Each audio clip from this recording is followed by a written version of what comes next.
short really triggered a lot of feelings because we have a lot of similarities in our cultures. And when Eva, like, it was both traumatizing, but like eerily, oh, like I could see this happening. I don't know why. Oh my gosh, I'd love to hear that because I anytime there's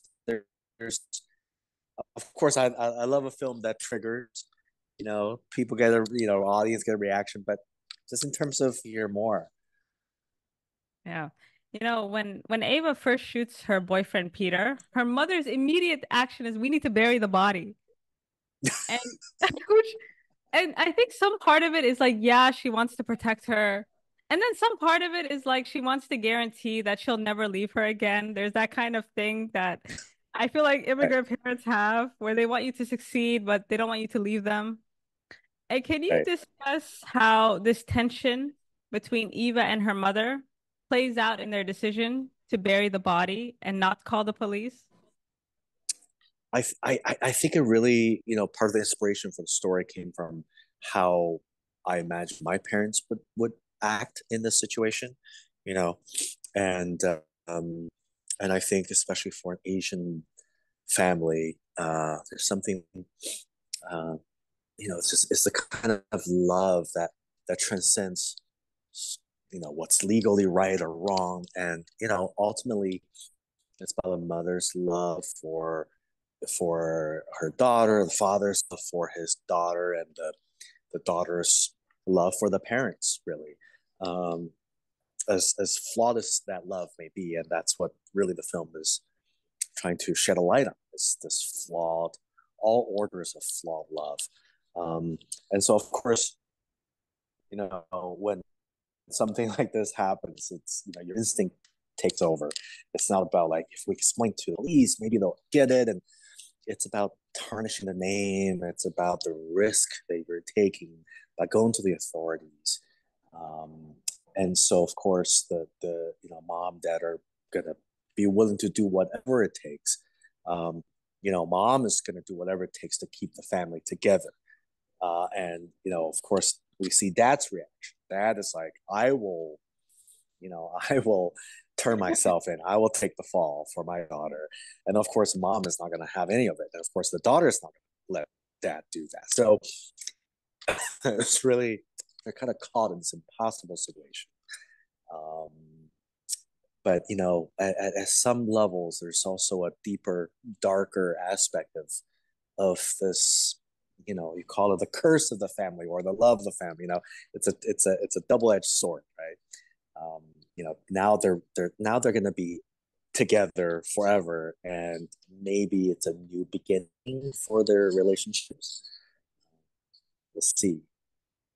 Yeah, what you said about the mother instincts, even the setting really emphasizes that because she does have this animal instinct. And your short got me thinking, like, it's clear that the parent would do anything for the child, but sometimes I wonder, like, would I do the same for my parents? Like, would my instincts be just as quick? And Eva, Mm, she feels guilty, but then she also feels like a disappointment because she hasn't lived up to her parents' expectations of her. So I want you to mhm, can you mhm. discuss her insecurities and how maybe they play out? Like what's going on in her instincts? It takes her a while to get to that point of being like, okay, I'm going to protect you too. Yeah, that's a great question. In the beginning of the film, Eva and Peter behind the trip talking about why this trip is important, right? Why this trip is significant, is going to come into her own after hunting and killing and carving a deer, right? And so in that way, she's set on this journey to become more of herself, to come into her own person. Um, and of course, she is against what her parents' expectations of her is. And to a lot of Asian parents, your kid has got to be successful in medicine or business or engineering. One of five things only, right? And so and so she is against all of that. And then her relationship with Peter, part of that relationship, I think, is her way of saying no to her parents. It's her way of saying no to one of these five things. In fact, she goes to the extreme. She becomes a prepper. She becomes kind of, I'm going to check out, go off grid, right? Um, so um, I think all of that in the beginning is kind of her way into this journey. Of course, no having no idea exactly how this journey is going to go for her, or the way in which she's going to come into her own.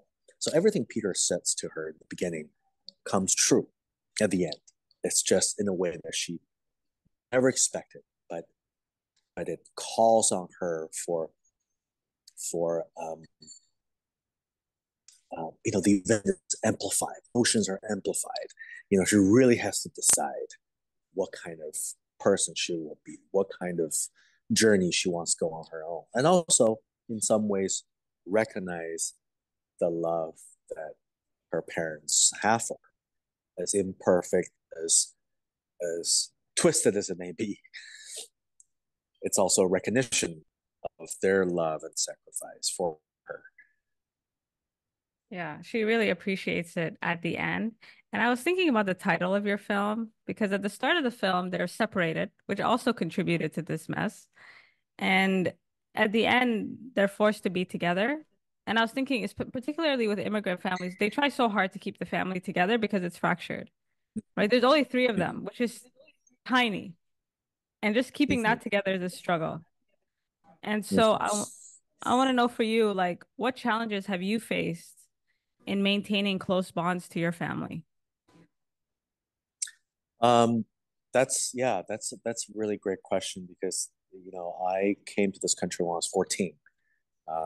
And my parents came here before I did, so we were already separated for a couple of years before that. I grew up with my grandparents in a way, so really being together, actually spending like extended period of time with my own parents really started after I came to the States.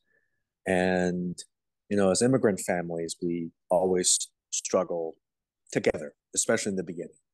We had no money and you know, staying in the U.S., trying to find jobs, establish ourselves. And so, in the beginning, was a very strong unit, and I guess in a way, it's less of a parent-child relationship. It's more like partnership.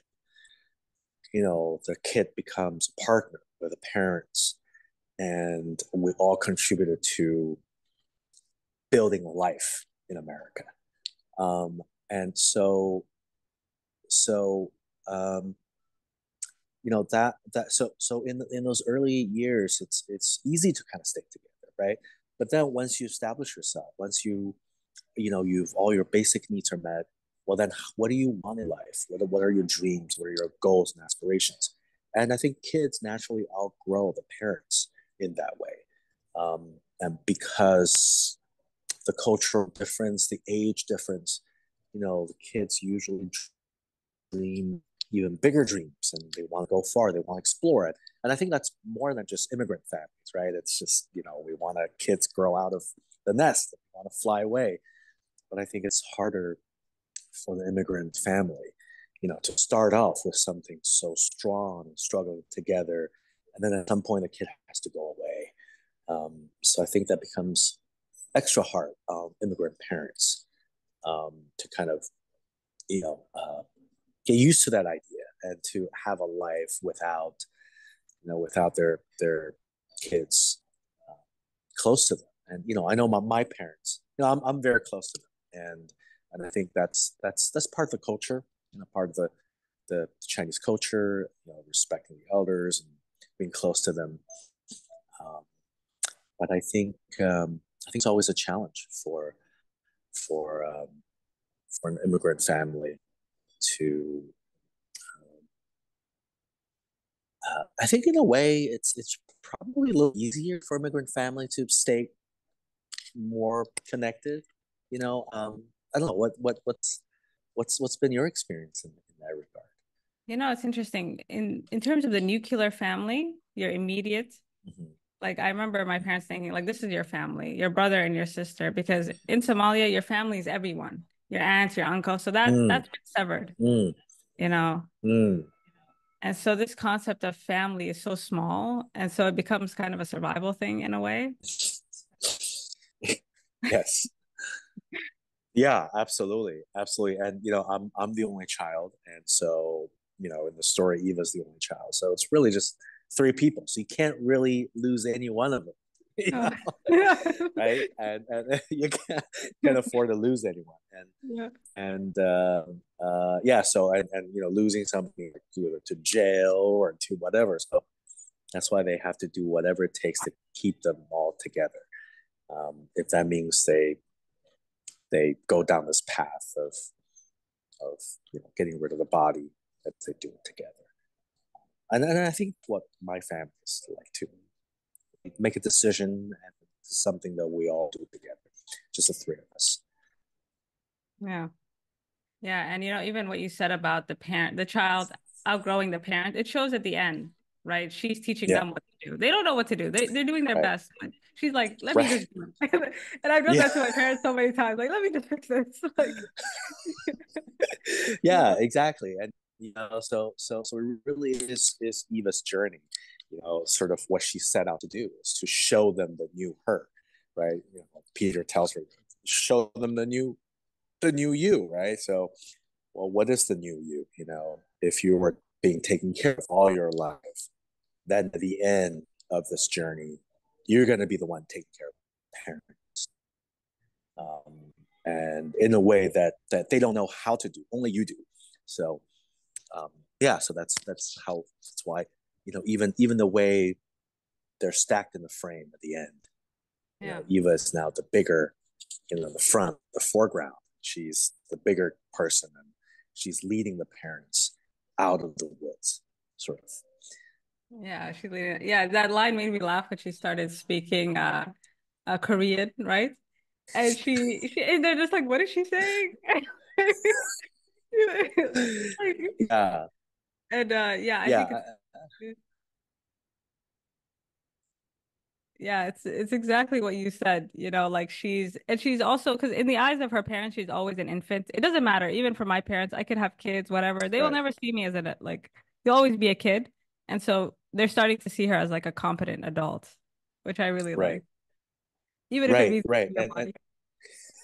yeah, and I love the fact that she just once she makes that decision, she starts Mhm. speaking Korean, and it's a language that she has rejected throughout the film until that moment, right? And so in a way, she's connecting back to who she is, to her parents, but also leading them onto this new uncharted territory. Yeah. Yeah, into the new world. Uh, Yeah, into a new world, if there is one. there is one.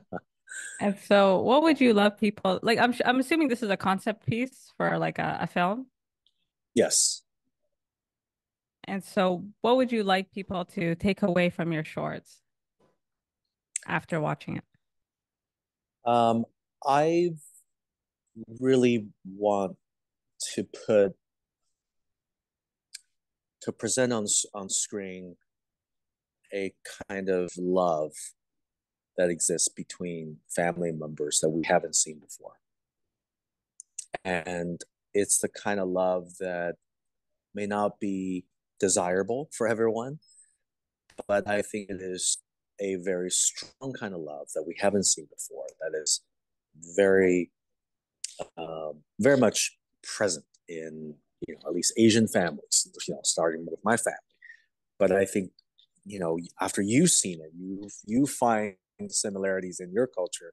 And so I just, I want to show the kind of love that we haven't seen before, and also tonally, it goes from something funny to dark, and it's not an easily definable love, but it's very much part of our understanding. It contributes to a greater understanding of love and relationship. Yeah, it's a deep love and it's hard to articulate really. And I felt like the extreme Yeah, nature of the story did a good job of emphasizing that because it's not far-fetched right. actually. 'Cause if that were to happen, a lot I of know parents it's not perfect. would protect their Exactly. kids. Exactly. I mean, if I have a daughter, so she's turning 10, and I Oh, imagine that's absolutely what I would do for her. all right. Excellent. Well, Zhao, it was very nice to meet you today. Yes, thank you so much for having me, Hamza. It was really fun to chat with you about a story and